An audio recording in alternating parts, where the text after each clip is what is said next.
Welcome to Pogue Week, day number 3.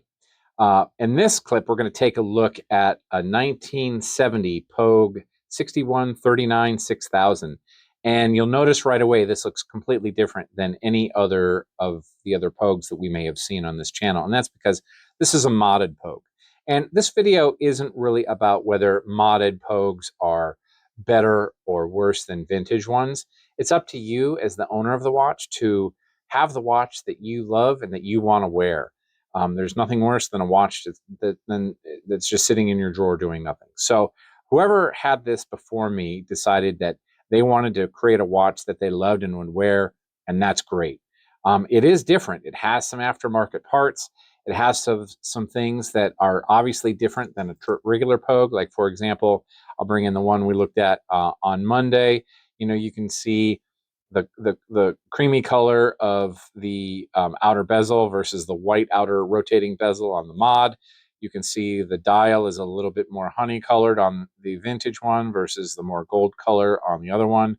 The subdial hands are different shapes. The lume on the hour hands are different shapes. So definitely different, and definitely things that are important to each different watch collector.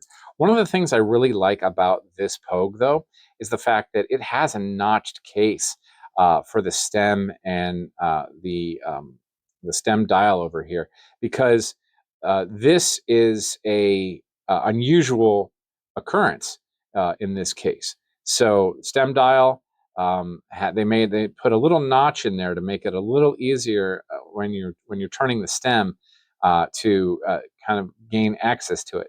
So that's why I really like it. In fact, this one might be a candidate for a refresh. If I can find some donor watches that have original parts, it might be worth reconstructing this back to kind of its vintage state if I can find some original pieces. I wouldn't want to redo it with aftermarket parts. I'd want to try to go as vintage as possible because of the year, but that's totally okay. I do believe that this has the original bracelet. It's a Stellix bracelet. The wear and flex in the bracelet indicates that it's probably original. The case has not been polished. I believe the pushers are also original.